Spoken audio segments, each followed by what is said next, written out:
Sir Cedric Bramwell's final toast, a Miss Marple mystery.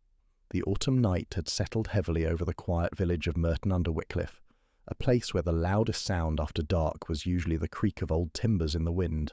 Yet inside Bramwell Hall, the ancestral seat of Sir Cedric Bramwell, laughter and the chime of crystal glasses defied the sleepy countryside. The old knight was hosting one of his rare soirees, drawing in a curious mixture of the village's most respectable figures and a few questionable acquaintances from his more adventurous years abroad. The dining room glowed under a low-hung chandelier, the long oak table heavy with silverware, porcelain, and a dozen different wines. Sir Cedric himself sat at the head, his snowy moustache neatly waxed, his bright blue eyes quick and restless.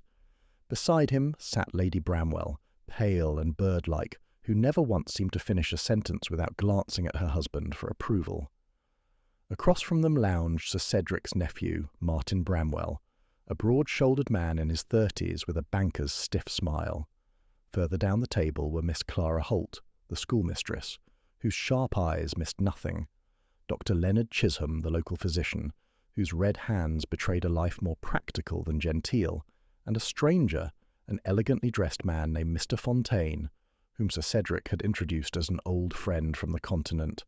It was during the final toast of the evening that the crime, if one could call it that yet, occurred. Sir Cedric rose, glass in hand, and spoke with unusual solemnity. "To absent friends," he said, his gaze lingering on no one in particular, though more than one guest later swore he looked directly at Fontaine. The words were barely out when his face seemed to lock in a peculiar expression, half a smirk, half a grimace. His hand trembled. The glass fell from his fingers, shattering on the floor, and he collapsed sideways into Lady Bramwell's lap. Dr. Chisholm was at his side within seconds, but his frown deepened quickly. "He's gone," he announced, his voice strangely flat. There was no sign of a struggle, no wound, no lingering breath. Sir Cedric Bramwell was dead before anyone could even think to fetch smelling salts. The initial shock was followed by confusion, and then by fear. No one had left the table. The wine had been poured from a single decanter that Sir Cedric had himself opened moments before. The plates were still warm from the kitchen, untouched since the last course.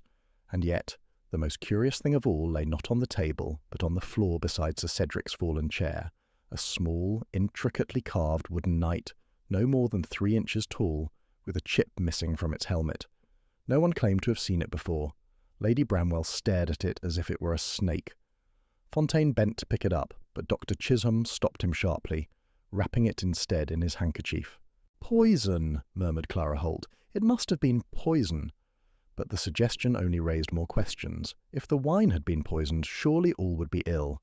The food, untouched. The air, fresh from the open windows. By the time the village constable arrived, the story was already tangled in contradictions. Some claimed Sir Cedric had seemed distracted all evening. Others insisted he had been unusually cheerful. Fontaine swore the carved knight had not been there when they sat down. Martin Bramwell muttered darkly about family disputes, but refused to elaborate. Lady Bramwell was of little help, weeping quietly and repeating that her husband had been perfectly well until that moment. It was only when word of the event reached St. Mary Mead that Miss Marple's interest was piqued. She was no stranger to peculiar deaths, and the combination of an apparently healthy man dying instantly, in company, with an odd little chess piece lying at his side, struck her as worthy of her particular attention.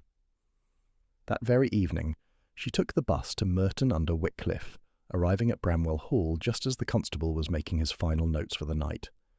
The old lady moved about the room with the quiet certainty of someone who had solved more murders than the constable could imagine. She noted the decanter, still a quarter full. She observed the positioning of the chairs, especially Sir Cedric's, angled just so toward the window. She asked, in her mild voice, whether Sir Cedric had been a chess player. No one could quite remember. The wooden knight remained sealed in the constable's evidence pouch, but she peered at it through the plastic and murmured, "Interesting. Very interesting." The locked room quality of the incident was already apparent. No servants had entered during the toast. The wine was the same for all. No one had touched Sir Cedric except Lady Bramwell, and only after he had begun to fall. There had been no time in the space of a few seconds for any obvious attack, Yet Miss Marple had seen enough in her long life to know that impossibility was merely the mask worn by the simplest of crimes. She asked to speak with each guest alone, starting with Mr. Fontaine, who seemed to find her questions both quaint and irritating. When she inquired whether he had ever given Sir Cedric a gift, his smile tightened.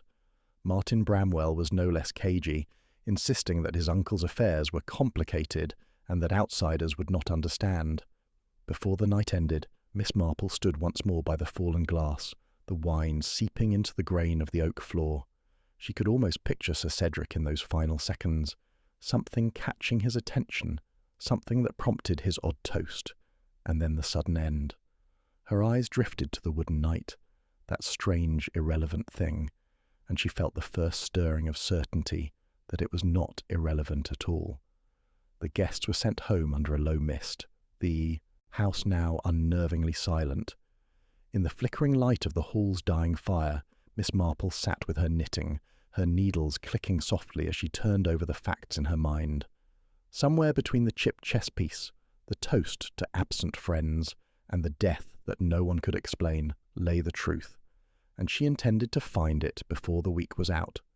Miss Marple rose before dawn the next morning, the village still shrouded in mist that curled lazily around the hedgerows. She had arranged to meet the constable at Bramwell Hall before the day's disturbances muddied the scene further. The house, viewed in the grey light, looked less like the setting of an elegant dinner party, and more like a stage after the actors had gone. Chairs left in awkward positions, napkins crumpled on plates, the echoes of conversation lingering in the air like smoke. Constable Briggs was already there, his notebook open, his manner politely firm. "Mrs. Marple," he said with a deferential nod, "I'd ask you not to touch anything.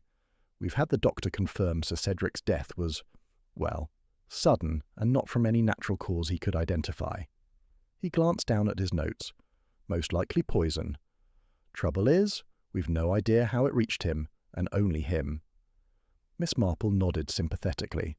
"A very great trouble indeed, Constable. But you see, I believe it isn't merely the how that puzzles us, but the why and the when. People so often think in terms of the immediate moment. Murder, however, is frequently a matter of preparation." Briggs gave her a faintly indulgent smile, but he allowed her to walk the length of the dining table. She moved slowly, eyes roving over every glass, plate, and folded napkin. Her attention lingered on Sir Cedric's chair, still drawn slightly toward the window. The cushion, she noticed, bore a faint indentation on the right side, too far to be from Sir Cedric's own posture, more as if he had leaned away from something or someone. Her gaze drifted toward the window itself. A draught brushed her cheek, the latch was unfastened. Outside, the lawns ran down toward the dark shape of the yew maze. She made a small note of that in her mind. It was peculiar for such a meticulous man to leave a window unsecured during an evening meal. The carved wooden knight, now in an evidence bag on a side table, drew her next. She asked, quite mildly, whether it had been dusted for fingerprints. Briggs shook his head. He hadn't the equipment in the village. She examined it through the plastic, noting not only the chip, but a faint discoloration along the base. "A strange place for such an ornament to be found," she murmured. "You are certain no one else saw it before Sir Cedric fell?" "No one's admitted to it," Briggs replied. "Lady Bramwell swears she's never seen it, and the others—" Well, Fontaine looked at it, as if he knew more than he said, but nothing you could pin. Him to Miss Marple filed that away. People often betrayed more in the way they looked at something than in what they said about it. Fontaine's was the first name on her mental list. By mid-morning, the guests from the night before had been summoned back for questioning. They arrived in varying states of discomfort, Martin Bramwell looking surly and impatient, Clara Holt sharp-eyed and brisk, Dr. Chisholm red-faced from the cold, and Fontaine immaculate as ever, his gloved hands folded neatly before him. Briggs began his formal questions, but Miss Marple watched the small things. When the constable mentioned the wine decanter, Clara's gaze flicked toward Fontaine, almost involuntarily. When Briggs spoke of the wooden knight, Martin shifted in his chair and smoothed his cuff, a small, nervous habit. And when Lady Bramwell was asked whether Sir Cedric had been feeling unwell before the evening, her lips tightened fractionally before she answered, "No, not at all." Miss Marple found herself most curious about Lady Bramwell's tone, neither grieving nor evasive, but as though she had rehearsed the denial. The elderly detective had seen such things before, a truth denied not because it was incriminating, but because it opened the door to a more dangerous truth. When Briggs had finished, Miss Marple requested a moment alone with the dining room again. She paced the length of the table, stopping at the empty chair beside Fontaine's from the night before. On the carpet beneath it, almost invisible in the weave, she spotted a tiny scatter of pale crumbs, not from the dinner's bread, which had been dark rye but finer, almost powdery. She bent to inspect them, careful not to disturb their position. A most curious thing, she said softly to herself. Poison, yes, but not necessarily in the wine. She was interrupted by the sound of hushed voices from the hallway, Martin and Fontaine speaking in low, tense tones. She caught the tail end of a sentence from Fontaine. "And if you value your inheritance, you'll remember where your loyalties lie." The words were sharp, the accent less polished than it had been in the dining room. When they noticed her presence, both men fell abruptly silent, adopting expressions of strained civility. Miss Marple merely smiled, the kind of smile that made people deeply uncomfortable without knowing why. By early afternoon, the coroner had taken Sir Cedric's body to town, and the guests were dismissed, though Miss Marple noted that Fontaine lingered by the front gates, lighting a cigarette with slow deliberation. She joined him under the pretence of admiring the gardens. "You knew Sir Cedric a long time?" she asked pleasantly. "Long enough," Fontaine replied, his eyes narrowing slightly. "He was a man who made enemies without trying. Perhaps you've noticed." "Oh, I rarely believe enemies appear without trying," Miss Marple said. "Though I do wonder, did you ever play chess with him?" Fontaine hesitated. "Once or twice.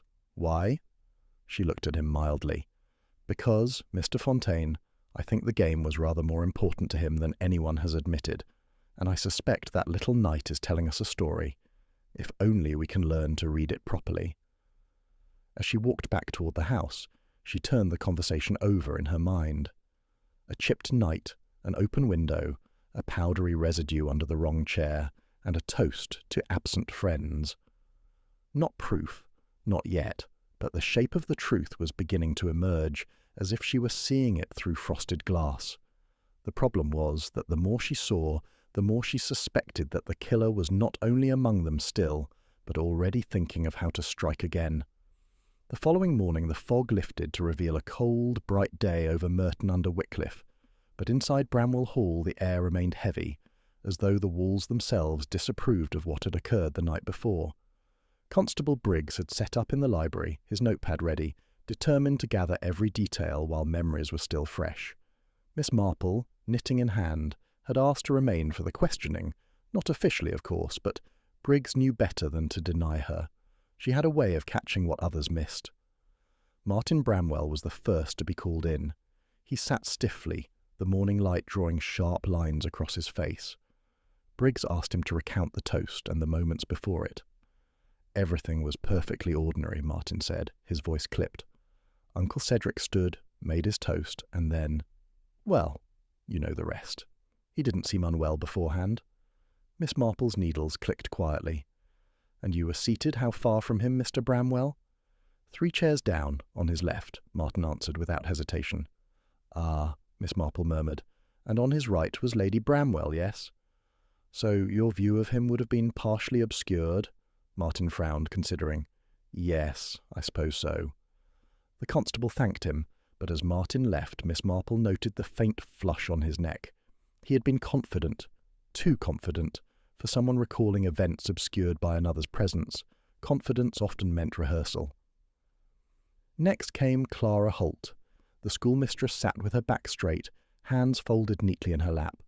Her answers were brisk, almost eager. "Sir Cedric was tense all evening," she said.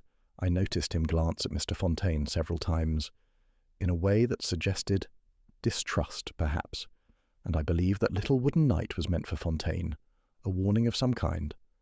"Interesting," Miss Marple said softly. "And you were seated where, Miss Holt?" "Directly opposite Sir Cedric. I had a clear view of him." "And you saw the knight fall?" Clara hesitated. No, I didn't see it happen. It must have been on the floor before he collapsed, but I only noticed after. Briggs scribbled a note, but Miss Marple kept her eyes on Clara. It was a small thing, but Clara's account contradicted what the others had implied, that the knight appeared only after Sir Cedric fell. Eager witnesses, Miss Marple knew, often tried to be helpful by adding details that weren't theirs to add. Dr. Chisholm arrived next, smelling faintly of carbolic. His account was practical to the point of bluntness. "The man was dead before I reached him," he said. "No pulse, no respiration. I've seen sudden cardiac arrest before, but the expression on his face, that was not a natural death." I told the constable as much. "Where were you seated, Doctor?" Miss Marple asked. "At the far end near the window. I could see him clearly." "And what was the last thing you remember him doing before the toast?" "Adjusting his chair," Chisholm said promptly. "He pulled it slightly toward the window. Odd thing to do, as he was about to stand." That was the second time Miss Marple had heard of Sir Cedric shifting his chair. She stored it carefully away, a stitch in the growing pattern. When Fontaine entered, his polished charm filled the room like a fragrance that lingered too long. He answered questions smoothly, smiling often, but never too warmly. "I was seated directly beside Sir Cedric," he said. "He seemed distracted, yes, but hardly ill. We spoke briefly about a mutual acquaintance in Paris. Then he made the toast." Miss Marple leaned forward slightly. "Did you notice the wooden knight before or after he fell?" Fontaine's smile faltered, but only for a heartbeat. "After, of course. I believe it rolled from his pocket when he collapsed." "From his pocket?" Miss Marple asked mildly. "An unusual thing for a man to carry to dinner." Fontaine's gaze sharpened. "Sir Cedric was a collector. He often carried small curiosities. It is hardly remarkable." "Oh," Miss Marple said, as if accepting it, though inwardly she marked his answer. He had offered an explanation before anyone had asked for one, an instinctive defence that usually meant a truth worth hiding. Finally, Lady Bramwell entered. She looked pale and drawn, her eyes rimmed red, but there was a certain steel in the way she held herself. "Cedric was perfectly well," she said before anyone asked. "Whatever happened, it was sudden. He was not the sort to complain of ailments." Miss Marple's voice was gentle. "You were the last person to touch him, Lady Bramwell. Did you notice anything unusual?" She hesitated, twisting her wedding ring. "His hand. It felt cold, colder than it should have been in that moment." Miss Marple nodded slowly. "And did you know the little knight?"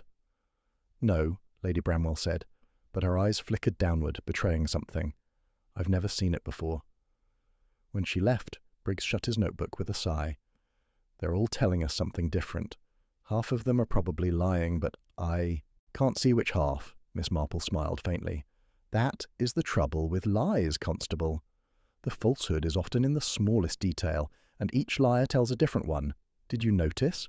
Martin's view was obstructed, yet he claims certainty. Clara says the knight was there before, but no one else saw it. Dr. Chisholm's account of the chair matches my own observations, and Fontaine, well," he explained too quickly. "As for Lady Bramwell, she knows that knight. She may not wish to, but she does." Briggs rubbed his chin. "You think one of them planted it?" "I think," Miss Marple said, gathering her knitting, "that the knight is not merely a clue, but a message, and I think Sir Cedric knew it was coming." Outside, the sun was slipping behind thin clouds, casting long shadows across the yew maze.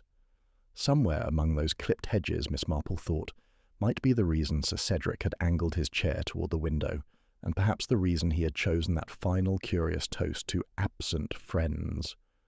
The voices in the library had given her enough contradictions to follow, threads that, if tugged carefully, might just unravel the truth.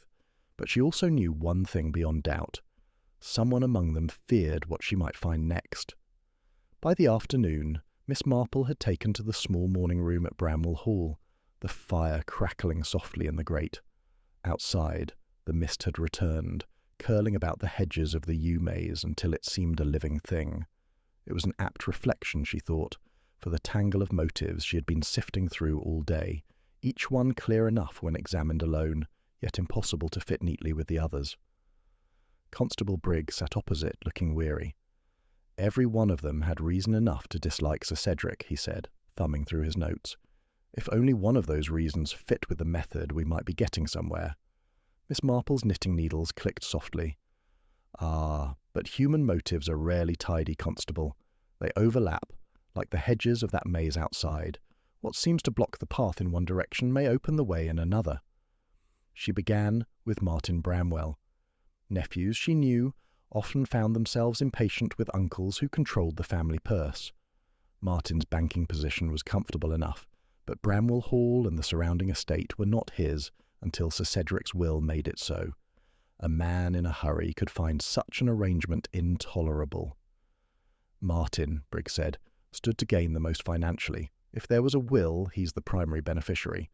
Yes, Miss Marple agreed, but Martin is a man who prefers steady, predictable gains, banker's habits. Murder is a dangerous investment unless the return is certain, and from what I gather, Sir Cedric's will may not be so straightforward. Next came Clara Holt. No financial stake, yet her resentment was clear.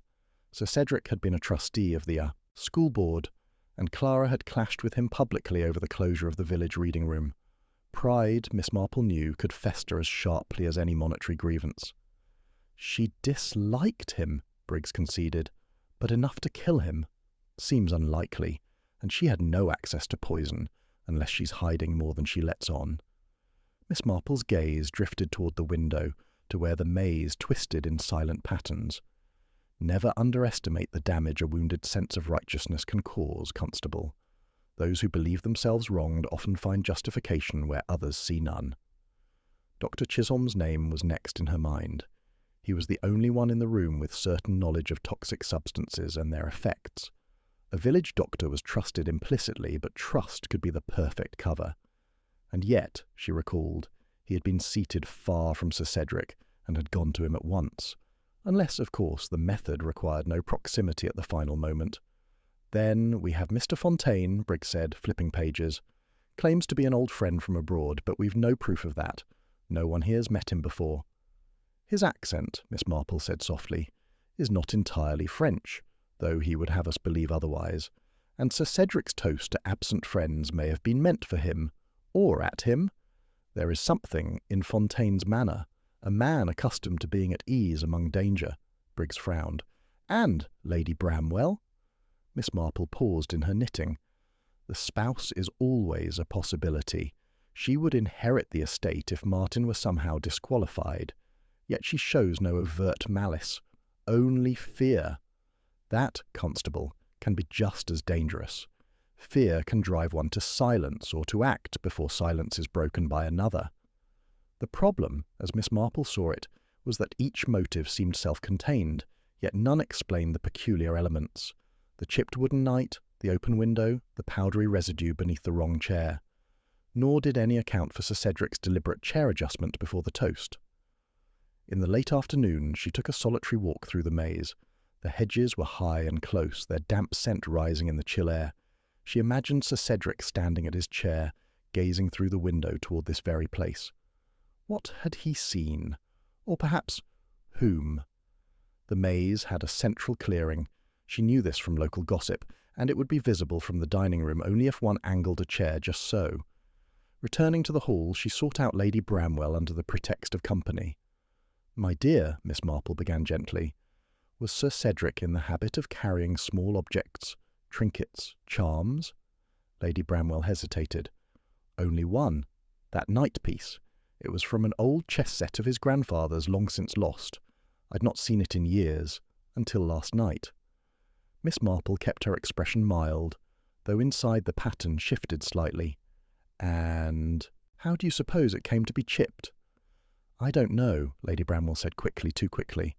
"Perhaps it was always that way." Miss Marple let the matter drop, but the answer confirmed her suspicion. The appearance of the knight was no accident, and Lady Bramwell knew more about its reappearance than she wished to tell. Over supper with Briggs, Miss Marple quietly laid out the emerging web. Martin gains from Sir Cedric's death, but may not be the only one to inherit. Clara resented his interference with her work. Dr. Chisholm had the skill to administer poison without detection. Fontaine has a shadowy history with the deceased, perhaps involving matters abroad. Lady Bramwell knows more about that chess piece than she admits. But note, Constable, each motive is plausible alone. yet together they form a pattern that cannot be chance. One thread connects them all. Briggs looked doubtful. You think they were in it together? Miss Marple shook her head. No, not together. But one used the other's motives as cover, weaving them into a scene so tangled that suspicion could never settle comfortably on any one person. That, Constable, is the true maze, the maze in the mind. Her thoughts returned to the toast. To absent friends might have been a signal, or a final act of defiance. If Sir Cedric knew his death was coming, the toast could have been meant to point towards someone in the room, or someone watching from the maze outside. That night, as she sat once more in the dining room, the firelight catching the crystal glasses still set for the ill-fated toast, Miss Marple considered the possibility that the killer had been near enough to hear, but not to drink. The powdery residue beneath the wrong chair nagged at her. Not poison in the wine, then, but something else entirely. Somewhere, she felt, Sir Cedric's last moments had been carefully staged to look as though the danger came from within the room, when in truth it might have come from without. The maze, the window, the angled chair, the chipped knight, all pieces of a game someone believed they were winning. But Miss Marple had played many games in her time, and she knew that in the most cunning puzzles, the winning move often came last, and came quietly. The next morning brought a flurry of activity to Bramwell Hall. Constable Briggs arrived with the brisk air of a man who believed his work nearly done. His boots echoed on the tiled hall floor as he waved a folded paper in the air. "Mrs. Marple," he announced, "we've got it. The lab in Bracknell sent word this morning. Traces of powdered aconite on the crumbs you found beneath that chair. We've checked, and it matches the poison in Sir Cedric's system. The chair belonged to Martin Bramwell's place at the table." Miss Marple, sitting in the morning room with her knitting, looked up mildly. "Ah, how interesting." Briggs was already outlining his case. "It's simple. Now, Martin must have handled something dusted with the poison, perhaps a bread roll, and passed it to his uncle. Only Sir Cedric's portion was contaminated. No one else got sick, which fits." "Does it?" Miss Marple asked, her tone light, as if she were inquiring about the weather. Briggs mistook her mildness for agreement. "We've already brought him in for questioning. He blustered at first, then went pale when we told him about the crumbs. I expect a confession by this evening." By midday, word had spread through the village that the murder was solved. Mrs. Partridge at the post office was overheard telling the baker it was all about the inheritance, just as she'd said from the start. Miss Marple, however, could not reconcile the neatness of Briggs's theory with the untidy nature of the crime as she saw it. Aconite was bitter. It left a taste hard to disguise. If Martin had laced the bread, Sir Cedric would have noticed, unless he'd been expecting bitterness from something else entirely. And there was still the matter of the open window, the angled chair, and that wooden knight. That afternoon, Miss Marple asked Briggs if she might sit in on Martin's formal statement. The constable agreed, though he cautioned her not to interrupt the flow. Martin entered, looking drawn but composed. He admitted freely that he'd eaten bread at dinner, but swore he had never passed any to his uncle. "We all had our own roles," he said. "I barely spoke to him all evening." Briggs pressed him on his movements before the toast. "Did you leave the table at any point?" Martin shook his head. "Number, not until after." He trailed off, swallowing. Miss Marple, watching closely, asked gently, "Do you remember Sir Cedric adjusting his chair?" Martin frowned. "Yes. Just before he stood, he shifted it toward the window. I thought it odd at the time." There it was again. The chair, the window, the unbroken line to the yew maze beyond. Miss Marple kept her counsel, but the weight of the repeated detail pressed heavily in her mind. When the questioning ended, Briggs pulled her aside. "You heard him. He as good as admitted he noticed the movement. That's nerves. The crumbs are enough. We'll have the magistrate see it tomorrow." Miss Marple nodded politely, but as soon as Briggs left, she made her way to the dining room once more. She paced slowly around the table, stopping at Martin's seat. She bent, peering at the carpet where the crumbs had been found, then turned towards Sir Cedric's place. A short reach between them, yes, but the space between was crowded with chairs. She imagined trying to pass a poisoned item without notice in such a setting. It would have been clumsy, risky. She turned instead to the window. From Sir Cedric's adjusted angle, one could indeed see the centre of the maze, even through the slight morning fog, and in that centre clearing Miss Marple now noticed stood a small stone table, just tall enough to serve as a surface for, well, almost anything. She went outside, her boots sinking into the damp grass, and made her way to the maze. Navigating its clipped corridors, she reached the clearing. The stone table was cool and slick with moss, but something else caught her eye, a faint dusting of pale powder, nearly invisible against the stone. She touched it with the tip of her glove. Bitter, unmistakable, aconite. The pattern shifted sharply in her mind. Sir Cedric had not been poisoned through his bread or wine at all. He had seen something, or someone, in this clearing, and the poison had reached him by a more indirect route. Perhaps an object tossed or passed through the open window, or even placed on the sill for him to take. She returned to the hall to find Briggs already writing up his report. "You're just in time," he said. "Martin's being held overnight. I think it's all wrapped up." Miss Marple smiled faintly. "I do hope you're right, Constable. Only, if you are, then it would mean Sir Cedric was the sort of man to angle his chair toward the window, in full view of his guests for no reason at all. And that, I'm afraid, I cannot believe." Briggs chuckled awkwardly, taking her words for whimsy, but Miss Marple knew better. The real killer was still out there, patient, confident, and perhaps even pleased with this solution. Whoever it was, they had allowed Martin's arrest to unfold without interference. That meant they believed themselves beyond suspicion, and that, Miss Marple thought, was always when such people made their gravest mistakes. That night, long after Constable Briggs had retired to the inn and the hall's remaining staff had gone to their quarters, Miss Marple sat alone in the library. A small fire hissed in the grate, and the ticking of the grandfather clock was the only other sound. Before her lay the neatly stacked witness statements and Briggs's tidy but incomplete report. She was not reading them in order. Instead, she moved between them as she might move between squares on a chessboard, testing possibilities, considering each in relation to the others. Somewhere amid the familiar names and tidy alibis, there was a thread that did not belong to the present at all. It began with the night. Not the chipped edge, that was important in its own way, but the wood itself. Pale oak, hand-carved, worn smooth at the base. Miss Marple had seen work like that before, in a case many years ago involving a smuggling ring on the south coast. A small circle of men had passed messages inside hollowed chess pieces, each one part of a set supposedly scattered to collectors when the gang disbanded. Most of the pieces had been destroyed, but one, she remembered it clearly, was a knight with a faint groove along its base, just like this one. She pulled her knitting closer, letting her hands move on their own as her mind turned over the possibilities. Fontaine, with his mysterious continental connections, Sir Cedric, who had been in the Navy before inheriting the estate, and Lady Bramwell, who had married him during one of his long postings abroad. None of this had been discussed in the constable's tidy little interviews. The next morning, she set out for the village records office. The clerk there, a young man with more interest in his tea than his papers, grudgingly fetched the old naval postings log. Within the brittle pages, Miss Marple found confirmation. Sir Cedric Bramwell and a certain Etienne Fontaine had indeed served together on the same intelligence assignment 30 years ago. It was not merely a matter of two old friends reuniting. The dates coincided exactly with the smuggling investigation she recalled, the very one that had involved the chess set. Sir Cedric had testified at the trial of the ringleader, a man named Philip Chisholm. The name struck her at once. She had assumed the doctor's surname was a coincidence. Perhaps it still was, or perhaps not. When she returned to Bramwell Hall, she sought out Dr. Chisholm directly. He was in the small study, pretending to read a medical journal, but clearly waiting for word of Martin's case. "I wonder, Doctor," she began conversationally, "whether you had any relatives in the Navy." He looked up sharply.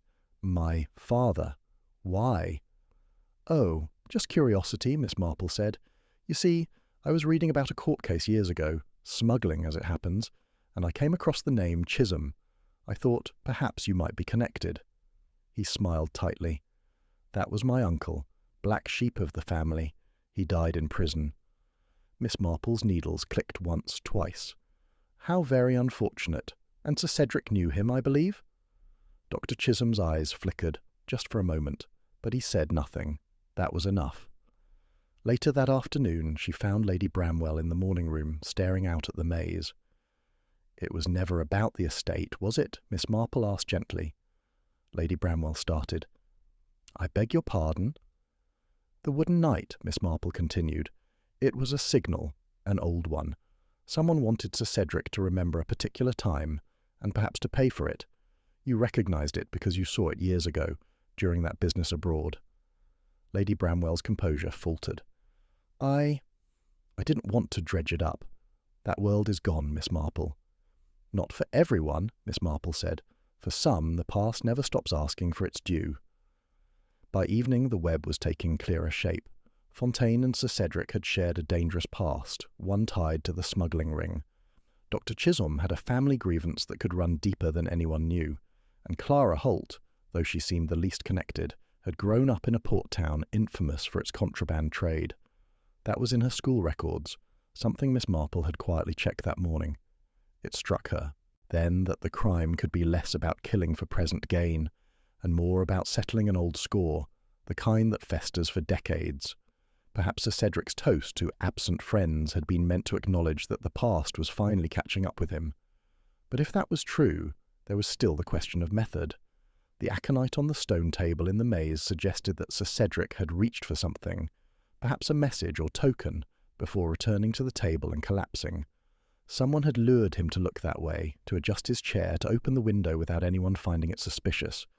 The crumbs beneath Martin's seat could still be genuine, accidental transfer from another's actions, or they could be a deliberate misdirection by someone who knew exactly how quickly the authorities would leap on such a clue. As the fire burned low that night, Miss Marple's thoughts returned to the chipped knight in its evidence bag. If the smuggling set was indeed the same one from her old case, then the piece would be hollow, and perhaps it had held something until very recently. A note, a photograph, even a small vial. Something worth killing over. The past, she reflected, was not a shadow that faded. It was a shape that grew sharper the closer one looked, and in Bramwell Hall those shadows were stretching toward the present with a purpose. Someone here had been waiting for years to make their move, and with Martin neatly in custody, they might believe their revenge complete. Miss Marple, however, knew better. The game, she thought, had not ended at all. The next move was still to come. Miss Marple had long ago learned that truth rarely emerged through direct questioning. People lied with words as easily as breathing, but they were far less adept at controlling the small betrayals of habit and instinct. This time, she decided, she would not corner anyone with accusations or evidence. Instead, she would let them expose themselves. The opportunity came over tea in the drawing-room, a gathering Lady Bramwell had insisted upon to restore some sense of normalcy. Fontaine sat with his legs crossed, his smile polished but thin. Dr. Chisholm perched in a stiff-backed chair, hands folded with clinical precision. Clara Holt kept mostly to the edge of the group, her gaze flitting toward the door every few moments as though calculating escape routes. Miss Marple's knitting bag rested beside her on the sofa. Nestled within, carefully wrapped in brown paper, was the chipped knight. She had removed it from its evidence bag under the pretence of helping Constable Briggs with some identification, and brought it here for a particular purpose.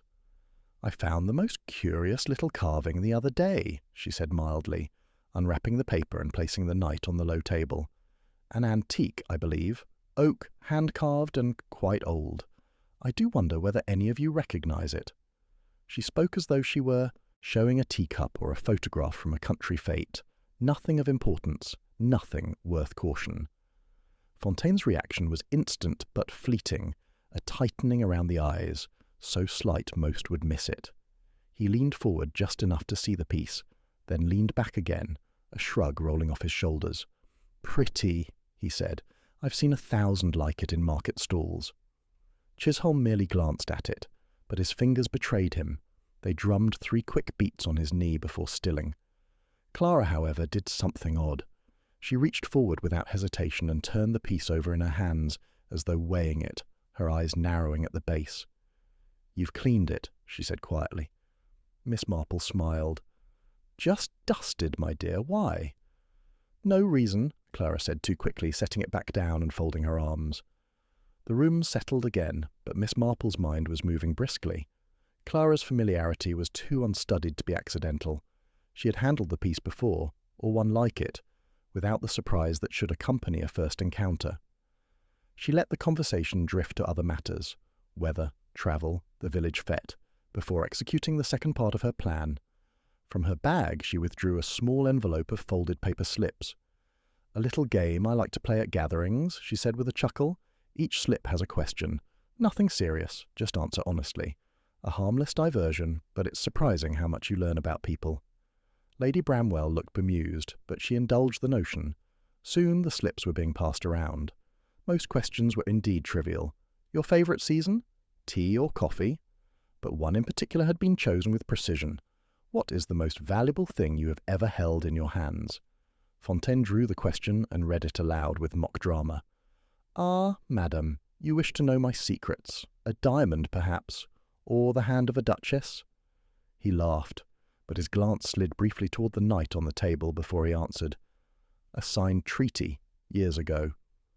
"Worth more than gold." Chisholm's slip was innocuous. "Do you believe in luck?"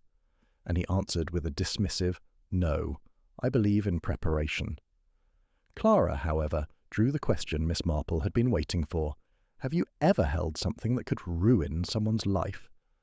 Clara froze, the paper still in her hand. "That's an odd thing to ask," she said, her tone sharper than intended. "Purely hypothetical," Miss Marple assured her, knitting needles clicking softly. Clara hesitated, then said, "No, of course not," but her voice was too brittle, the denial too quick.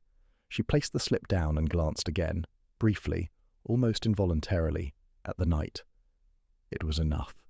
The tea concluded and people drifted away, but Miss Marple lingered by the table. She picked up the knight and turned it in her hands, fingers searching for the groove. She remembered from years ago. A gentle twist of the base, and there it was, a hairline seam. Whatever had been inside was gone now, but the hollow remained. She replaced the piece and walked slowly toward the library, her knitting tucked under her arm.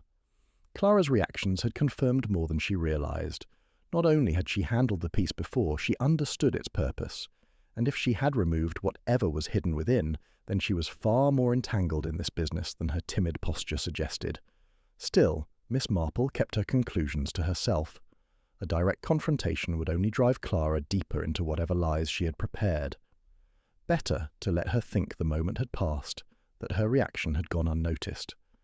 There would be another gathering soon, there always was in houses like this, and Miss Marple would be ready with another harmless diversion, one designed not to test memory or knowledge, but to test loyalty, and in such games, she knew, the truth always betrayed itself. Miss Marple awoke early the next morning, intending to take advantage of the house's stillness to examine the night once more in daylight. She had not yet decided whether to reveal its hidden compartment to Inspector Graves, but she wanted to be certain her suspicions about Clara were grounded in fact. Slipping her knitting bag over her arm, she made her way down the quiet corridor toward the drawing-room where she had left it the previous evening. The door stood ajar. That was unusual. Lady Bramwell was particular about closing rooms to keep the warmth in, especially on a chill morning like this. Miss Marple stepped inside and immediately saw that something was wrong. The low table where the knight had rested was bare. The brown paper she had used to wrap it was still there, crumpled in a careless heap, but the carving itself was gone. Her first thought was that Lady Bramwell might have had it removed for safekeeping. But a second glance dispelled the hope. One of the paper's edges was torn, as if wrenched open in haste, and the tea tray from last night had been knocked slightly askew. This was no gentle tidying. It was a theft. She was still absorbing the scene when Inspector Graves strode in, a thin mist of cold air following him. "Miss Marple?" "I was looking for you. Something's happened in the library." They went together, and as they entered, the smell hit her first. Charred wood, acrid and unmistakable. A small waste bin smouldered by the hearth, its contents reduced to grey ash. The inspector prodded the remains with a poker, revealing what looked like the half-burnt corner of an envelope and fragments of brittle, blackened paper. "Found it just now," Graves said grimly. "Somebody's been destroying documents, and I'd wager these were important." Miss Marple bent close. The handwriting was beyond recognition, but the paper itself was heavy, the sort used for legal correspondence or bank records, not the sort of thing one tossed in a fire by accident. "This happened very recently," she murmured. "The ash is still warm." They looked at each other in silence for a moment, both aware of the implications. Whoever had stolen the night had also destroyed something else, something they feared might connect to it. By midday, word of the missing carving and the burned papers had spread through the household like spilled ink. Each person reacted in their own way. Fontaine was indignant, proclaiming loudly in the salon that the police's inability to safeguard evidence was a disgrace. Dr. Chisholm affected a professional calm, but Miss Marple noticed how often his gaze darted toward the corridor leading to the library. Clara kept to her room, claiming a headache, but that very absence made her more conspicuous. The inspector tried to keep order. He set Briggs to watch the doors and forbid anyone from leaving the house, but it was a gesture more than a safeguard. If the thief was one of them, they had already done their damage. That afternoon, Miss Marple sought out Lady Bramwell in the morning room. The widow was pale, her hands wrapped around a cup of untouched tea. "I can't bear this," she said. "First Cedric, now all this secrecy and suspicion. It's as though the house itself has turned against me." "It is not the house, dear," Miss Marple said gently. "It is one among us who fears the truth will come out." Lady Bramwell gave her a sharp, searching look. "Do you think it was Clara? You seemed to suspect her yesterday." Miss Marple did not answer directly. "In my experience, the guilty often seek to remove not the object that incriminates them, but what the object might reveal when examined by the right person. That night, for instance, might have meant nothing to the unknowing eye, yet someone thought it dangerous enough to take." The conversation was interrupted by a commotion in the hall. Briggs had intercepted a footman carrying a tray laden with silver, bound for the back stairs. At first it seemed a simple case of petty theft, but under questioning the footman swore the tray had been given to him by Mr. Fontaine himself to take to a safe place in the cellar. Fontaine denied it outright, of course, but his protestations were too smooth. Miss Marple filed the exchange away in her mind. It was not the silver that interested her, but the use of the cellar. A safe place indeed, for anything one wished to hide from searching eyes. By evening the mood in the house had grown taut and brittle. Meals were eaten in near silence, every clink of cutlery sounding too loud. Miss Marple felt the shift keenly. Fear had settled in, and with it came desperation. Someone had moved swiftly to erase a link in the chain of evidence. That suggested not only guilt, but urgency. She spent the night thinking. If the night was gone, the compartment inside it empty, and the papers in the library burned, then the culprit was narrowing the field, eliminating every trace that pointed toward a particular truth. But they could not erase memory. Someone in this house had seen that night before, in a context they could not admit to without revealing too much. And though the object itself had vanished, Miss Marple had handled it long enough to note its precise measurements, the wood's grain, and the faint traces of a seal once painted on its base. When dawn came, she rose with a decision. If the enemy meant to bury the truth, she would dig in a different place, one they would never think to guard. For the moment, however, she kept her plan to herself. Trust was no longer a currency she could spend freely. Every ally might prove false, every confidant a risk. The only safe place for the truth until she was ready to act was inside her own mind. And there it would remain, until the moment she forced the thief to reveal themselves. The night had been restless for everyone in Bramwell House. Too many locked doors, too many suspicious glances, and far too many whispered conversations behind closed ones. Miss Marple lay awake long after midnight, her mind turning over the fragments of clues like knitting stitches, trying to see the pattern forming between them. It was the sound that drew her from bed, a muffled thump, followed by the faint but unmistakable scrape of wood against wood. Not the kind of sound the old house made of its own accord. She slipped on her cardigan, took up the small torch she always kept in her knitting bag, and moved silently into the corridor. The air was colder than it should have been. A draught teased at the edge of her sleeve. It led her toward the east wing, a part of the house that, according to Lady Bramwell, was rarely used except for storage. The doors there were shut at night, and the corridor beyond had an abandoned hush. But as she approached, Miss Marple saw a thin strip of light leaking from beneath one of the doors. She had just taken another step when a sharp crack rang out from inside, like the splintering of wood under force, followed by a gasp, and then silence. She opened the door without knocking.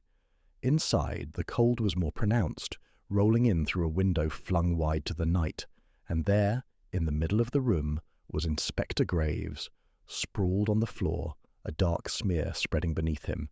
His eyes were open but unfocused, his lips moving faintly as if trying to speak. "Inspector!" Miss Marple knelt beside him, pressing her hand to the wound at his side. It was deep, too deep to have been an accident. "Who?" she asked, leaning close. His breath rasped in her ear. "Watch. But the rest dissolved into a shudder that seemed to drain what strength remained. Footsteps sounded from the corridor, quick and purposeful. Dr. Chisholm burst in, his face pale. "I heard. Good Lord!" He was beside her in an instant, checking the inspector's pulse, and then barking orders for someone to fetch bandages and hot water. By the time Briggs arrived, the room was a flurry of movement, but the open window drew Miss Marple's eye again. She rose, stepping carefully toward it. The sill was marked by a faint smear, mud, perhaps, or soot, and on the outer ledge, caught in a spiel, Miss Marple barely slept. Her mind, usually content to let thoughts simmer until the picture emerged, was restless now, threading and rethreading the events of the past days, holding each one up to the light as if testing the quality of a stitch. Somewhere in all the noise and deception, she was certain the truth had already been shown to her, if only for a moment. By morning, the house was brittle with tension. No one strayed far from the drawing-room, and every conversation seemed to stop the moment she approached. Inspector Graves, though still alive, was far too weak to speak at length. His whispered "watch" that played on a loop in her mind. After breakfast, if one could call the strained silence and untouched plates a meal, Miss Marple took her knitting and settled herself in the corner of the room, where she could appear occupied, while keeping every ear and eye alert. She noted who spoke to whom, who avoided whose company, who always seemed to position themselves near the telephone or the door. It was Lady Bramwell who provided the first nudge toward clarity, though quite without realizing it. She had been pacing the far end of the room, muttering under her breath about the need for absolute control and ensuring nothing leaves this house. Then she stopped to scold Briggs for misplacing a tray of silver spoons. "They've been in that drawer for years," she snapped, "and now they've turned up in the sideboard by the garden door. I can't think why anyone would—" She broke off, realizing she'd drawn everyone's attention. "Never mind. It's of no importance." But it was important, at least to Miss Marple. The spoons themselves meant nothing, of course. But the garden door, that was the one with the faulty latch, the one Briggs had complained about early on. It could be opened from the outside if one knew precisely how to press the mechanism. Miss Marple recalled that the night Inspector Graves was attacked, the culprit had escaped quickly, too quickly for the front or main side doors without being seen. She thought back further, to the night she had first arrived. Clara had been anxious to show her the parlour before the light went, but in doing so had taken the long way round the house, passing through the garden corridor. Fontaine, too, had been unaccountably familiar with the back layout for a guest who claimed not to have visited in decades. Her fingers paused on the yarn. Yes. There was a pattern, one built not from dramatic revelations but from a quiet, repeated intimacy with the back entrance. Whoever was behind this could slip in and out without disturbing the main household, and could just as easily bring in or remove items unnoticed, and then the other pieces began to slot into place. The thread of dark wool on the windowsill. She had assumed it to be from the attacker's clothing, but when she'd passed Fontaine in the hall that morning, she noticed his jacket. Tweed, yes, but of a pale, sandy colour. Clara's clothing was mostly silk or cotton. Lady Bramwell wore fine cashmere, always light in shade. It was Briggs, she recalled, who had worn a thick, dark wool sweater when fetching firewood the day before the attack. Briggs, who was often sent on errands through the garden entrance. Briggs, who could move through the house at odd hours without anyone questioning him. Her mind traced the lines again, faster now. If Briggs had access and mobility, he could have been the one to bring something into the house, or take something away. And what had been taken? Ah, yes, the missing packet from the inspector's case file, the one that had contained a letter from years ago, written by a man connected to the original crime. But if Briggs was involved, he wasn't acting alone. His manner was too deferential, too careful around certain people. She remembered how, during the questioning days earlier, he had glanced toward Lady Bramwell before answering even the simplest of inquiries. Not in fear, but as if gauging how much he was permitted to say. Miss Marple set her knitting aside entirely now. The first layer of the pattern was clear. Access, opportunity, small acts of rearrangement meant to open doors, literally and figuratively, for someone else. The second layer came from the inspector's unfinished warning. Watch. What if it wasn't about a location, but a person? Watch the servant. Watch the one who appears invisible. Watch the one moving the pieces while the rest of the board distracts itself. Her gaze drifted around the room. Briggs was not there, but the others were, and they were growing restless. Fontaine's pacing had become an irritation to Clara, who snapped at him to sit down and stop thundering about. Lady Bramwell's hands were shaking slightly as she poured herself tea, though her voice remained calm. Miss Marple leaned back in her chair, her eyes narrowing just slightly. Yes, it was all fitting together. The spoons, the latch, the wool, the missing papers, the odd hesitations in testimony. The chaos of the last days had not been random at all. It was cover. Someone was using the house's routines and relationships as camouflage, creating diversions while the real work, removing evidence, controlling information, took place quietly in the background. It had been in front of her the whole time, but like any knitting pattern, you only saw the design when enough rows had been completed. The rest was just a jumble of stitches. Now she could see it clearly. And if she was right, then the person at the centre of this design was far more dangerous than the others suspected, because they were not simply protecting themselves. They were preparing for something else, something that hadn't happened yet, and Miss Marple knew she had only a small window to stop it. The house had become too quiet, the kind of quiet that wasn't peace, but pressure, like a storm massing beyond sight. Miss Marple felt it in the way the clocks ticked louder than they had the day before, in the way even the wind outside seemed to hush. It was just after 4 when she asked Clara to send Briggs to her. The request was worded politely, almost absently, as if she wanted advice on a matter of laundry. But in her mind, the pattern from the night before had taken firm shape, and it was time to test its strength. Briggs arrived, hands folded, expression carefully neutral. His dark sweater was freshly laundered, but the faintest fuzz of dark wool still clung to his cuffs. "You wish to see me, miss?" "Yes," she said mildly, gesturing toward the chair opposite her in the drawing-room. "I've been thinking about that dreadful attack on Inspector Graves, and I wondered if you might help me fill in a few gaps. You've been with Lady Bramwell for how long?" 14 years, he replied. "Since before Master Henry passed." She nodded. "So you'd know the family history rather well. And the comings and goings of their guests, no doubt?" A flicker crossed his face, gone in an instant, but enough for her to note. "I keep my place, miss." "Yes," she said, her voice softening. "A very good place. So good, in fact, that one might almost forget you're there at all. But you see, I haven't forgotten. Not after that night when the spoons found their way to the sideboard by the garden door. Odd place for them, isn't it?" His gaze dropped. Perhaps someone moved them without thinking. "Perhaps," she agreed. Or perhaps they were used as an excuse to be near that door. A door whose latch can be opened from the outside. A useful thing if one needed to slip away unseen, or to let someone in. Silence stretched between them, the ticking clock beating each second into place. Finally Briggs said, "If you have something to say, miss, you'd best say it plain." Miss Marple regarded him kindly, almost sorrowfully. "It's not you I'm after, Mr. Briggs, not truly. You were persuaded. Loyal servants often are. But I think you know whose work this really is, don't you?" The muscle in his jaw twitched. "I keep my place," he repeated. "Yes," she said again. "But at what cost?" "Because, if I'm not mistaken, the cost this time isn't measured in money or even in freedom. It's something deeper, older, something that began long before this week's trouble ever did." The door opened before Briggs could answer, and Lady Bramwell stepped in, a vision of composure in dove-grey silk. "Miss Marple, I trust you're not upsetting my staff?" "Not at all," said Miss Marple, folding her hands neatly in her lap.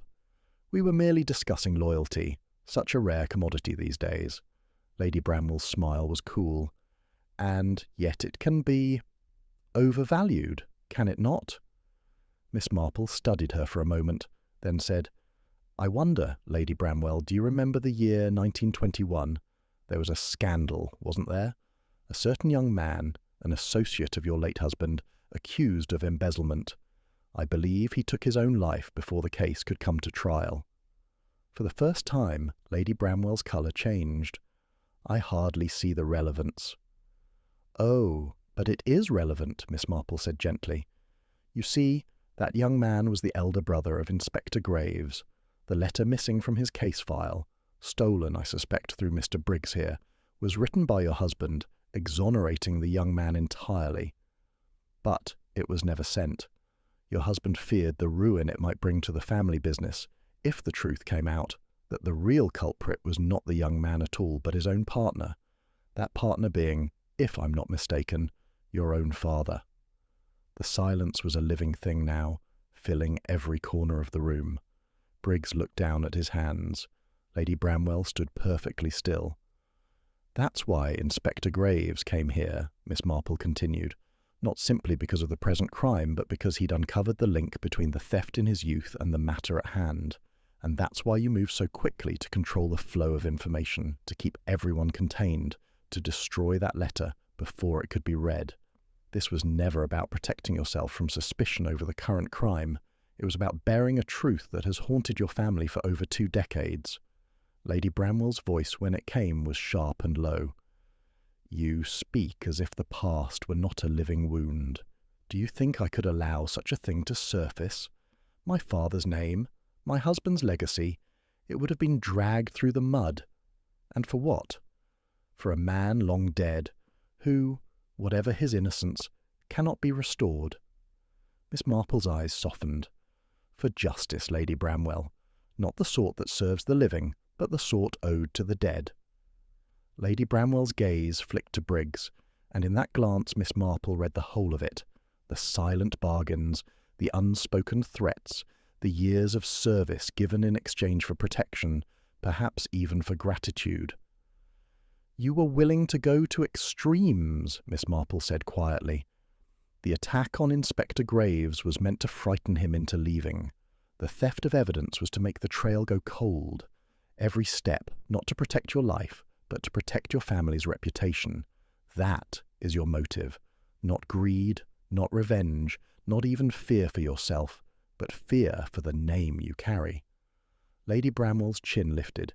"You cannot possibly prove—" "Perhaps not in court," Miss Marple admitted, "but those involved know the truth, and truth has a way of seeping through the smallest cracks no matter how well the door is locked." Briggs shifted in his chair, his face pale. "I didn't mean to hurt the inspector. That wasn't my doing." "No," Miss Marple said, "but you helped clear the way for it. And I think you've carried that weight heavily since." He swallowed hard, then looked at Lady Bramwell. "I kept my place, but I never said I'd keep my silence forever." Lady Bramwell's eyes narrowed, but she said nothing. Miss Marple rose, her knitting forgotten on the table. "The truth is out now, in this room at least, and the choice is yours, whether to keep wrestling with the shadows of the past, or to face them and let the dead rest." Neither Lady Bramwell nor Briggs replied, but Miss Marple felt the shift all the same. The storm had broken, not loudly, but in the quiet way a dam gives way, the pressure too great to hold any longer. She left them there, knowing that while the legal case might still be mired in half-truths, the deeper case, the hidden one, had at last been solved. The crime had never been about the money, the silver spoons, or even the attack. It had been about a name, about a family's desperate bid to keep a generation-old wound from bleeding into the present. And that, Miss Marple thought as she closed the drawing-room door behind her, was motive enough for anyone to kill. The village hall smelled faintly of varnish and damp wool coats. Rows of chairs had been set in a neat semicircle, the kind usually reserved for parish meetings or whist drives. But tonight the gathering had a different weight. Miss Marple sat near the front, knitting needles clicking with steady precision, as if the affair were nothing more than an afternoon tea. Around her, the room buzzed with subdued speculation. Inspector Graves was there, his arm still in a sling, eyes sharp despite the lingering bruise on his cheek. Briggs hovered near the doorway, shifting his weight from foot to foot, and Lady Bramwell stood stiff-backed at the far end, her expression unreadable. "You've quite the audience," Graves murmured to her. "An audience," Miss Marple replied, "is precisely what's needed. People speak differently when they feel the eyes of the village upon them. Truths come out that might otherwise stay buried." Graves gave her a sidelong look. "And you're certain about this?" She nodded once. "Quite." At exactly 7 o'clock, Miss Marple rose, the gentle scrape of her chair drawing every gaze. She didn't speak loudly, but her voice carried, calm and clear. "We've been chasing shadows these past days," she began, "each of us looking in the wrong direction. That's because the crime we thought we were solving was merely a screen. The silver theft, the attack on Inspector Graves, the missing letter, they were all pieces of a larger puzzle, and now, at last, the picture is complete." A ripple of unease moved through the hall. Lady Bramwell's hands, folded before her, tightened fractionally. "I must first thank Mr. Briggs," Miss Marple went on, "for his cooperation in recent hours. It's never easy to untangle oneself from loyalty's knot, particularly when it's been tied over many years." Briggs's gaze fell to the floor, but he didn't speak. "The truth," Miss Marple continued, "is that none of this week's events can be fully understood without going back 24 years, to a scandal involving the late Sir Geoffrey Bramwell, a business partner, and a young man accused of embezzlement. That young man was innocent, yet he died believing the world thought otherwise, and his name was Graves, elder brother to our inspector." All eyes shifted toward Graves. He didn't flinch. "It was not greed that drove our villain," Miss Marple said, "but the desire to protect a name, a legacy, from the stain of that truth. And in doing so, they were willing to commit fresh crimes, to steal, to deceive, even to resort to violence." She paused, letting the silence breathe. "Lady Bramwell, I believe the time has come for you to speak." A murmur rose, then fell as all attention fixed on her. Lady Bramwell's face remained composed, but her voice was cool and precise. "You have painted quite a picture, Miss Marple, but without proof it is only that. A picture." Miss Marple's eyes twinkled faintly. "Oh, but I have proof. You see, the letter exonerating James Graves did survive. Mr. Briggs retrieved it from the fire when you thought it destroyed, and earlier this evening he placed it in Inspector Graves's hands. That letter bears your husband's handwriting and signature. It will be verified." A sharp intake of breath swept the room. Lady Bramwell's poise wavered for the first time, a tremor at the corner of her mouth. "Moreover," Miss Marple continued, "Briggs has testified that the attack on Inspector Graves was carried out at your instruction, not to kill, but to frighten him into leaving before the truth could be found. And the stolen silver? A diversion meant to draw suspicion toward petty theft and away from the far older crime." Lady Bramwell's eyes flashed. "Briggs is a servant. He will say what he is told." "Not tonight," Miss Marple said softly. "Tonight, Mr. Briggs has chosen his conscience over his position." All eyes turned to Briggs, who swallowed hard. "It's true," he said. "All of it. I did as she asked because she'd looked after me all these years, but I never thought it would go so far." Lady Bramwell's breath caught, and in that instant Miss Marple knew the confrontation had reached its crest. The audience's silent presence pressed in, the walls of the hall closing metaphorically around their quarry. "Lady Bramwell," Miss Marple said, her tone not unkind, "you've been several steps ahead all along. Cleverly so, but this is the end of the road. The inspector has the letter, the village has heard the truth, and your hold over your loyal servant is broken. You can go on denying, but the net is already drawn." For a moment the silence was so complete that the ticking of the hall clock seemed deafening. Then Lady Bramwell's shoulders dropped, and a shadow of weary resignation crossed her face. "My father was not a bad man," she said, her voice low. "He made a mistake, one that would have ruined us all had it come to light. My husband agreed to shield him, and so did I. What would you have done, Miss Marple, if the same blood ran in your veins?" Miss Marple's knitting rested still in her lap. "I should like to think," she said gently, "that I would have sought the truth, however painful. But I do not judge you for loving your family, only for the harm done to others in its defence." Lady Bramwell straightened, some last fragment of dignity returning to her bearing. "Very well. If the inspector wishes to arrest me, let him do so. But I will not grovel for the village's sympathy." Inspector Graves stepped forward. "It's not sympathy you need, my lady. It's honesty, and perhaps you might find that before this is all over." As Graves placed her formally under arrest, the hall seemed to exhale, a collective release of the tension wound so tightly in the air. Briggs remained rooted where he stood, pale but steady, while Miss Marple resumed her knitting as if the matter were now entirely concluded. The confrontation had been sharp but decisive, and she had known, from the moment she set the trap in this hall, that the outcome could only end one way, with the truth laid bare under the unblinking eyes of the village. Outside, the night was cold and still. The hall emptied slowly, voices low and solemn. Graves escorted Lady Bramwell to the waiting motor car, Briggs trailing behind with the gait of a man who had aged years in an evening.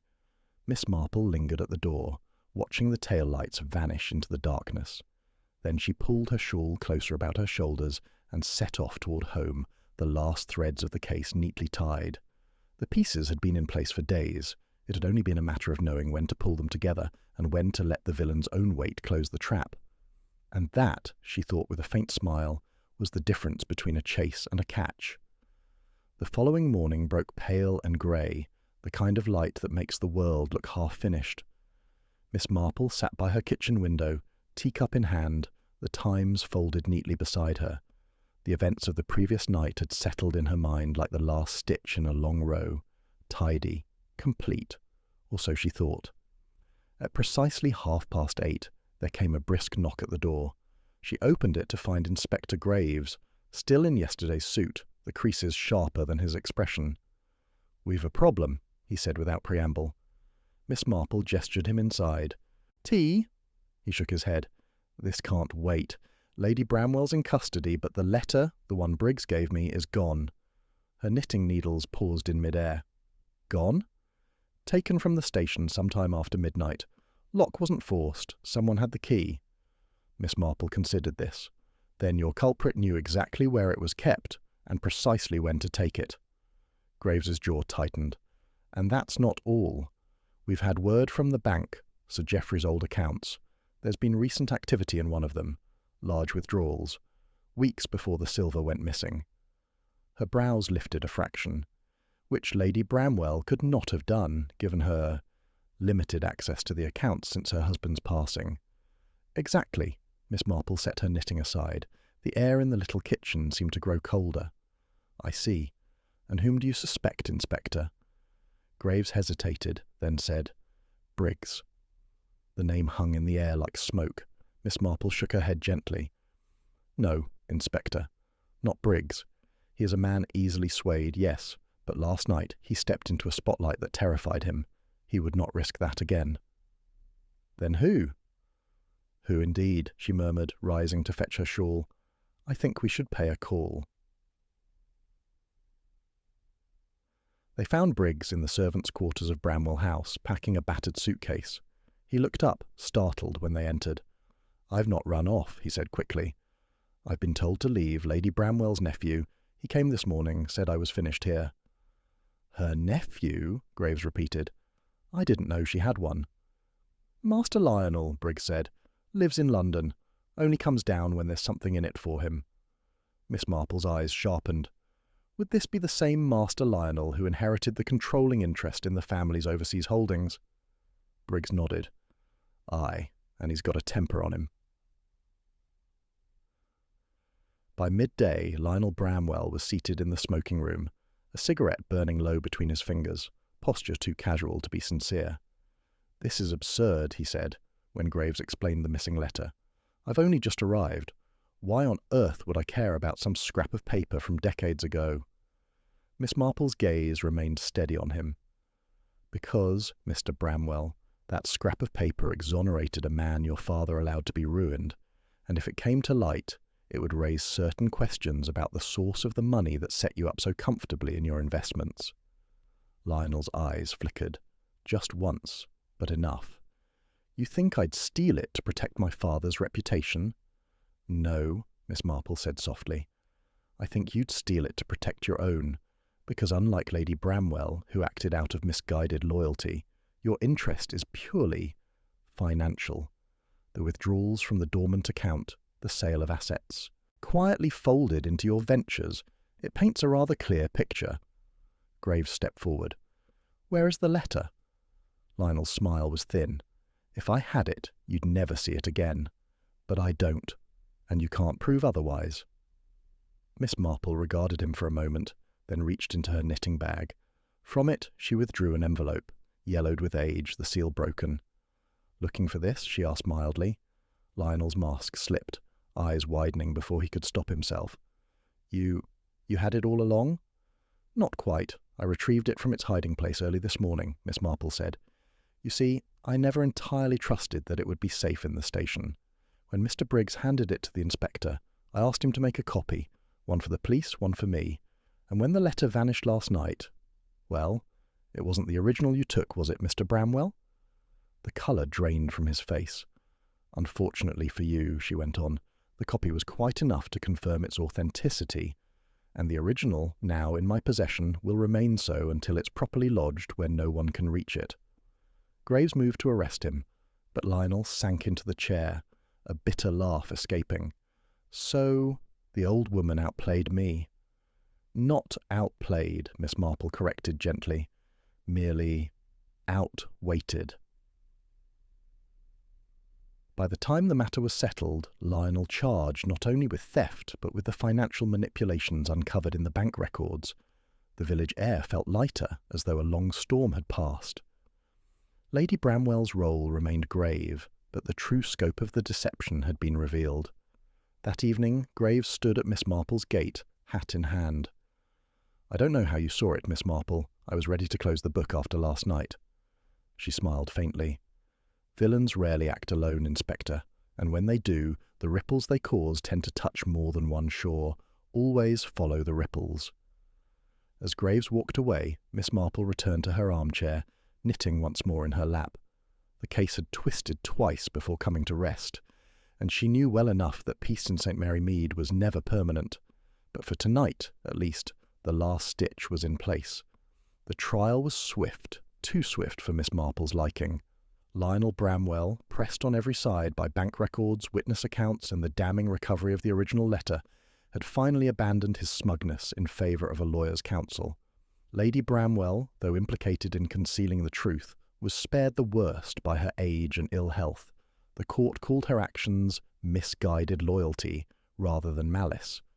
Briggs, to everyone's surprise, testified with quiet conviction. He spoke of overheard arguments between Lionel and his father years ago, of a promise that the family fortune would be shored up by whatever means necessary. When the gavel came down, Lionel was sentenced to 7 years' imprisonment. Justice on paper was served. And yet, as Miss Marple sat in the crowded gallery, she could not help but notice the faint curve of Lionel's lips as he was led away, a smile not of defeat, but of calculation. That afternoon, Inspector Graves arrived at Miss Marple's cottage. He looked oddly unsettled for a man who had just closed a high-profile case. "It should feel finished," he admitted, accepting the cup of tea she poured. "We've got him. The money trail, the stolen letter, his confession about altering the books. It's all neat." "But," she prompted. Graves glanced toward the window, lowering his voice. "The solicitor handling Lionel's affairs before the arrest. He's vanished, and so have 2 very large accounts we hadn't traced yet. If I had to guess, he moved the money before we caught him. Could be waiting for him when he's released." Miss Marple's eyes rested on the steam curling from her teacup. "A clever man will always plant seeds for tomorrow, Inspector, even when he knows he must spend today behind bars."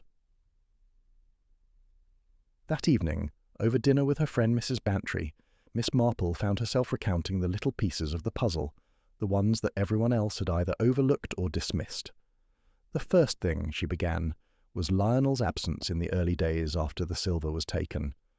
Everyone assumed he was in London, conducting business, but no one could produce a single witness to confirm it. Too convenient by half. Mrs. Bantry buttered her toast. But you didn't suspect him at first, surely? I suspected a hand behind Lady Bramwell's actions, Miss Marple replied. She had neither the financial need nor the appetite for deceit beyond the matter of the letter. But she was shielding someone. The real question was, whom? She sipped her tea before continuing. The second clue was the banking matter. Dormant accounts do not stir themselves awake, Mrs. Bantry, and when they do, they tend to leave ripples, withdrawals in cash, transfers to unfamiliar institutions. I knew someone had dipped into Sir Geoffrey's funds weeks before the silver vanished. Mrs. Bantry nodded slowly. And the third? The third was human nature, Miss Marple said softly. Lionel's arrogance was his undoing. When I mentioned the overseas holdings, something I could only have known through quiet inquiries, his eyes betrayed him before his mouth could catch up. He's a man who believes in his own cleverness to the point of recklessness. The days passed. The village returned to its slow rhythm, the gossip turning from stolen silver to garden competitions. Only the occasional headline in the Times reminded Miss Marple that the Bramwell scandal was still fresh in the wider world. One morning a letter arrived. No return address, but the handwriting, precise, slanted, was unmistakable. My dear Miss Marple, I commend you. You play the game better than most. But the game is never truly over, is it? 7 years is a long time, yet not so long as you might wish. When next we meet, I dare say we'll find ourselves evenly matched once more. Yours, with reluctant admiration, L.B. Miss Marple folded the letter neatly and placed it in her knitting basket. She did not show it to Graves. A week later, she sat in her garden, darning a sock, when young Tommy, the grocer's delivery boy, trotted up with a bundle. "From the station," he said. "Inspector said to give it straight to you." Inside was a single photograph, Lionel Bramwell, taken during processing at the prison.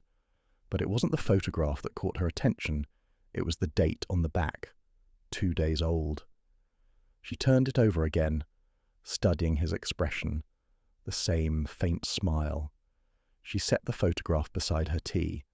Justice had been served, yes, but in her long years observing the dance between good and ill, she had learned that justice rarely walked alone. Somewhere, in some quiet account in some far-off bank, Lionel Bramwell's fortune was waiting, and so was he. Miss Marple picked up her knitting again, the needles clicking steadily. She could wait. After all, the cleverest traps are not the ones you set in haste, but the ones you let your prey walk into of their own accord. The summer light was beginning to thin, the sky over St. Mary Mead fading from gold to lavender. Miss Marple stood by the low garden gate, the faint scent of roses drifting from the beds.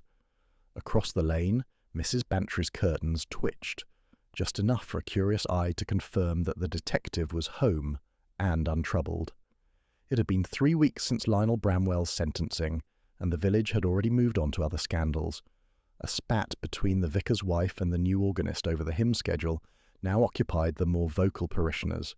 Miss Marple found the quiet almost disconcerting.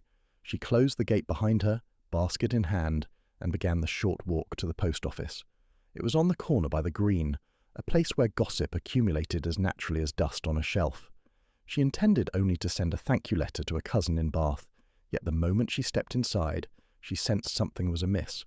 Mr. Copley, the postmaster, was sorting envelopes with more force than was strictly necessary. He glanced up, and the movement was swift, almost furtive.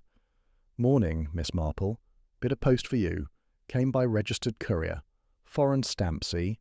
From Morocco, of all places." Morocco. The word lingered in the air like a faint perfume. Miss Marple took the thin brown envelope, feeling the weight of it. Almost nothing inside, save for perhaps a folded sheet of paper.